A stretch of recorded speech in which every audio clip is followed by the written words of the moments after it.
Pachmarhi biosphere reserve ये जो है किस राज्य में है? तो देखिए पंचमढ़ी बायोस्फीयर रिजर्व जो है ये आपका मध्य प्रदेश राज्य में स्थित है, जो कि सतपुड़ा रेंज और पहाड़ियों और घाटियों पर स्थित है। और इसे 2009 में जो है यूनेस्को द्वारा एक बायोस्फीयर रिजर्व के रूप में जो है नामित किया गया था। तो मध्य प्रदेश आपका करेक्ट आंसर होगा। नेक्स्ट क्वेश्चन आपका यहाँ पर आता है कि इनमें से कौन सी नदी जो है महाबलेश्वर महाराष्ट्र से निकलती है और बंगाल की खाड़ी यानी बे ऑफ बंगाल में जो है वो गिरती है? तो देखिए जहां पे ऑप्शन में आपका गोदावरी, कृष्णा, ताप्ती और नर्मदा नदी दिया हुआ था, तो देखिए ये जो आपका कृष्णा नदी है ना, ये जो है महाबलेश्वर महाराष्ट्र से निकलता है और बंगाल की खाड़ी में गिरता है। तो कृष्णा नदी आपका करेक्ट आंसर होगा। बात कर ले कृष्णा नदी के बारे में, इसकी सहायक नदियां कौन कौन सी है? तो तुंगभद्रा, कोयना, घाटप्रभा, मूसी और भीम, ये सब जो है ना ये कृष्णा नदी की कुछ सहायक नदियां हैं। तो ये फैक्ट भी आपको ध्यान में रखना है। इसके अलावा गोदावरी नदी आपके ऑप्शन में दिया हुआ था, तो देखिए ये जो आपका गोदावरी नदी है ना, ये महाराष्ट्र के नासिक जिले के त्रिंबकेश्वर के निकट से निकलता है और बंगाल की खाड़ी में गिरता है। और ये जो है दक्षिण भारत का सबसे लंबा नदी भी है। तो ये फैक्ट भी आपको ध्यान में रखना है। नेक्स्ट क्वेश्चन आपका यहाँ पर आता है कि नमक कर के विरोध में कौन सा आंदोलन चलाया गया था, या फिर किस आंदोलन को जो है नमक सत्याग्रह आंदोलन के नाम से भी जो है वो जाना जाता है? तो देखिए मैं आपको बता दूं कि दांडी मार्च या फिर सविनय अवज्ञा आंदोलन को जो है नमक सत्याग्रह आंदोलन के नाम से जाना जाता है। तो सविनय अवज्ञा आंदोलन आपका करेक्ट आंसर होगा।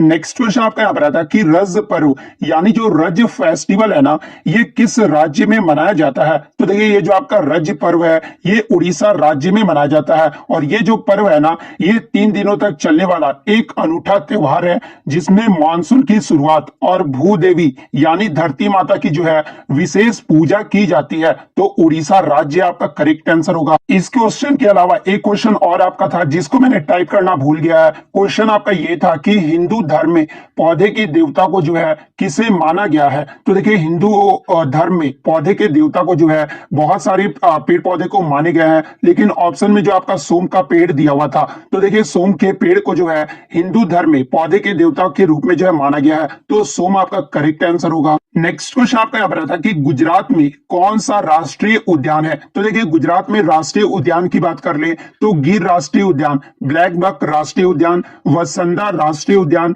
भारतीय जंगली गधा अभ्यारण्य, मरीन राष्ट्रीय उद्यान, ये सब जो राष्ट्रीय उद्यान है ना ये आपके गुजरात राज्य में है। तो गिर नेशनल पार्क ऑप्शन में दिया हुआ था, तो गिर राष्ट्रीय उद्यान आपका करेक्ट आंसर होगा।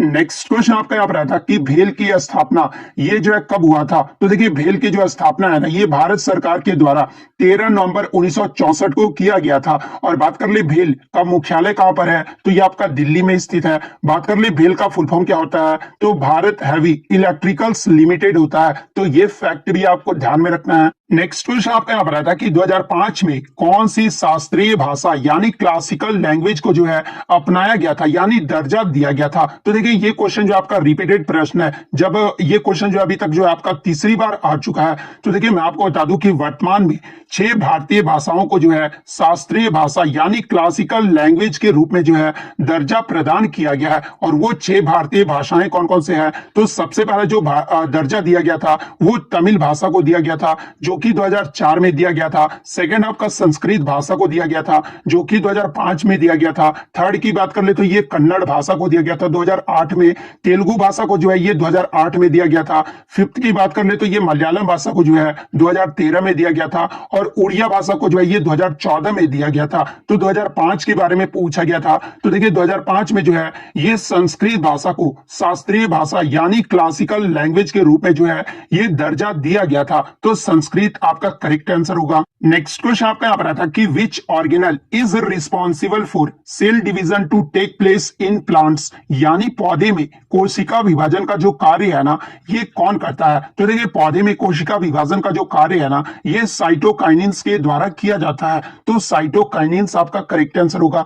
इसके अलावा पादप हार्मोन की बात कर ले तो एब्सिसिक एसिड ये जो एक आपका पादप हार्मोन है जो कि पौधे में बीज और कलियों में जो है ये सुत्पता को बढ़ावा देता है। इसके अलावा साइटोकाइनिन की बात कर ले तो ये पौधे में कोशिका विभाजन को जो है बढ़ावा देता है। इसके अलावा जिबरेलियंस के बारे में पूछा जाए तो ये जो आपके पौधे में तने के बढ़ाव को जो है बढ़ावा देता है। ऑक्सीन के बारे में पूछा जाए तो ये पौधे में कोशिका वृद्धि को जो है वो बढ़ावा देता है। नेक्स्ट क्वेश्चन आपका यहाँ पर आया था कि the number of sigma and pi bonds in benzene, यानी बेंजीन रिंग में जो है आपका सिग्मा और पाई बॉन्ड्स के बारे में पूछा गया था। तो देखिए बेंजीन का स्ट्रक्चर आप पहले देख लीजिए कि बेंजीन का जो स्ट्रक्चर है ना वो इस प्रकार से होता है। वहीं अगर मॉलिक्यूलर फॉर्मूला की बात कर ले बेंजीन का क्या होता है तो C6H6 होता है, जिसमें स्ट्रक्चर के रूप में अगर मैं देखूं तो इसमें जो है कार्बन और हाइड्रोजन के बीच जो आपका 6 बॉन्ड होता है। इसके अलावा कार्बन कार्बन के बॉन्ड के बीच जो है 6 आपका कार्बन कार्बन बॉन्ड होता है। इसके अलावा बात कर ले तो सिग्मा बॉन्ड की अगर मैं बात कर लूं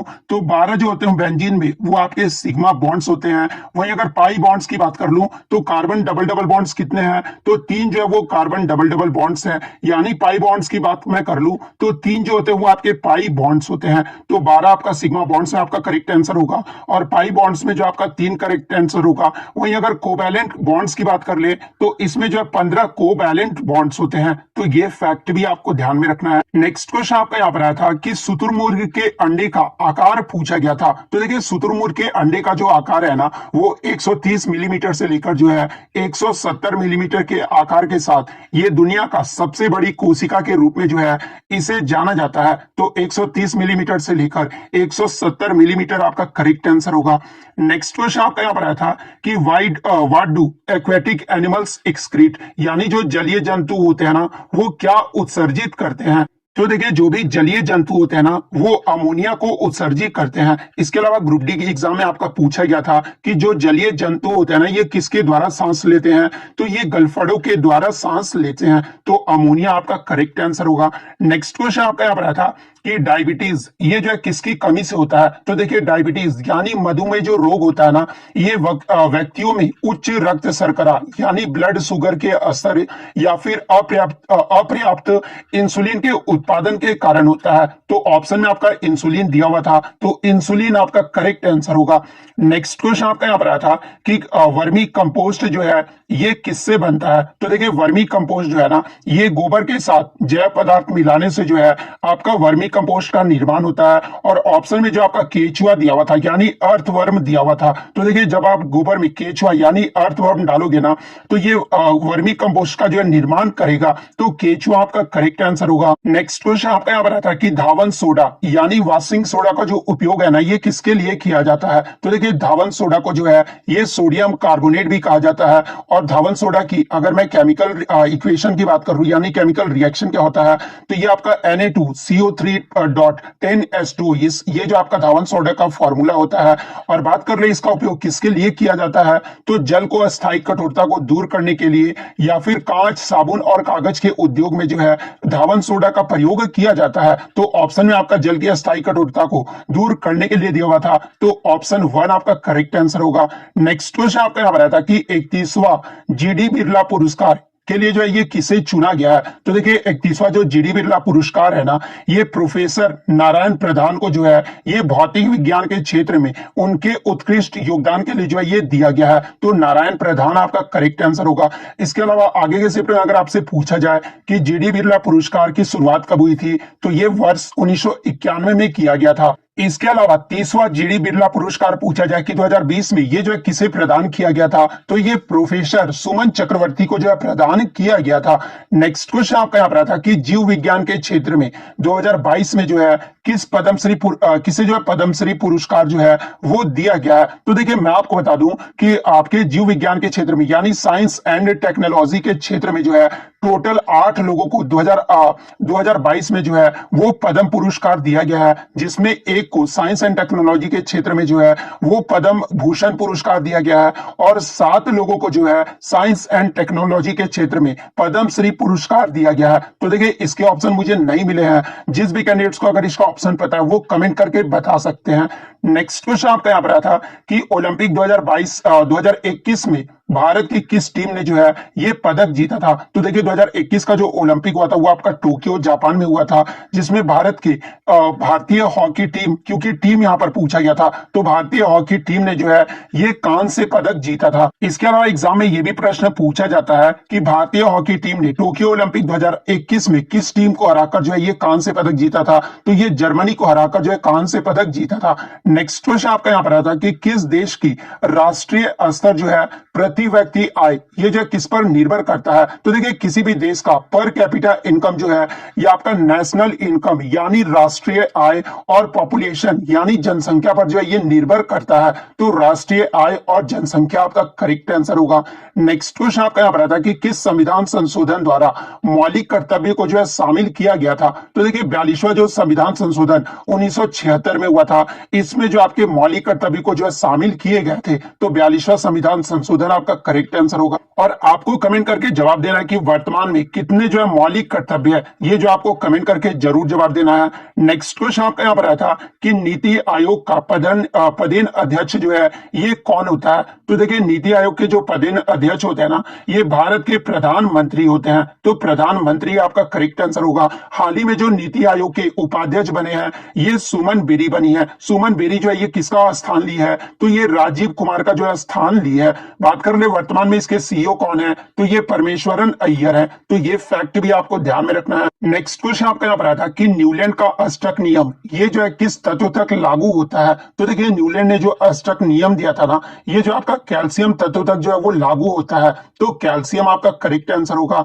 नेक्स्ट क्वेश्चन आपका यहाँ पर आया था कि निम्नलिखित में से कौन सा जो है द्विविस्थापन अभिक्रिया यानी डबल डिस्प्लेसमेंट रिएक्शन है? तो जहां पे ऑप्शन में आपका 4 अभिक्रिया दिया हुआ था, तो देखिए मैं आपको बता दूं कि डबल डिस्प्लेसमेंट जो अभिक्रिया है ये आपके AgNO3 प्लस NaCl। तो देखिए जब आप सिल्वर नाइट्रेट को सोडियम क्लोराइड के साथ जब अभिक्रिया कराओगे ना, तो ये जो आपका सिल्वर क्लोराइड और ये जो आपका सोडियम नाइट्रेट का फॉर्मेशन करेगा, तो ये जो आपका डबल डिस्प्लेसमेंट अभिक्रिया है। इसके अलावा BaCl2 ये सब जो आपके एग्जाम्पल है ना, ये भी जो आपके डबल डिस्प्लेसमेंट अभिक्रिया के जो है उदाहरण दिए हुए हैं। तो इनमें से जो भी ऑप्शन में दिया होगा वो आपका करेक्ट आंसर होगा। नेक्स्ट क्वेश्चन आपका यहाँ पर आता है कि हाइड्रोजन निम्नलिखित में से किस किस से जो है अभिक्रियाशील है? तो देखिए मैं आपको बता दूं कि सबसे जो अधिक अभिक्रियाशील होता है ना, वो आपका पोटासियम होता है, उसके बाद सोडियम होता है, उसके बाद कैल्शियम होता है, उसके बाद मैग्नीशियम होता है, एल्यूमिनियम होता है, जिंक होता है, लीड होता है, हाइड्रोजन होता है, कॉपर, पारा, सिल्वर और सोना। ये सब जो होते हैं ये आपके क्रम है। जो कि सबसे अधिक जो अभिक्रियाशील होता है वो आपको पोटासियम होता है।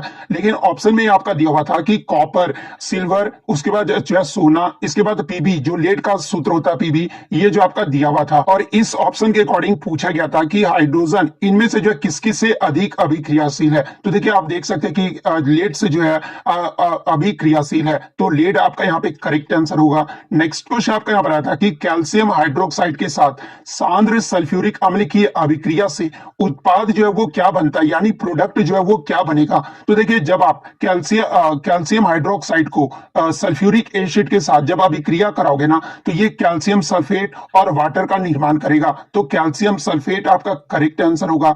नेक्स्ट क्वेश्चन आपका यहाँ पर आता है कि निम्नलिखित में से कौन सी जो है अंतःस्रावी ग्रंथि नहीं है? तो देखिए मैं आपको बता दूं कि पीनियल ग्रंथि, पिट्यूटरी ग्रंथि, थायराइड ग्रंथि, पैनक्रियाज, एड्रेनल ग्लैंड, ओवरी और टेस्टिस, ये जो आपके अंतःस्रावी ग्रंथि है। और अंतःस्रावी ग्रंथि होता क्या है? तो जो अपने हार्मोन को सीधे रक्त में छोड़ देता है ना, उन्हें जो है अंतःस्रावी ग्रंथि कहा जाता है। तो इनमें से 3 तो आपके ऑप्शन में दिए होंगे, इसके अलावा चौथा जो भी ऑप्शन में दिया होगा ना वो आपका करेक्ट आंसर होगा।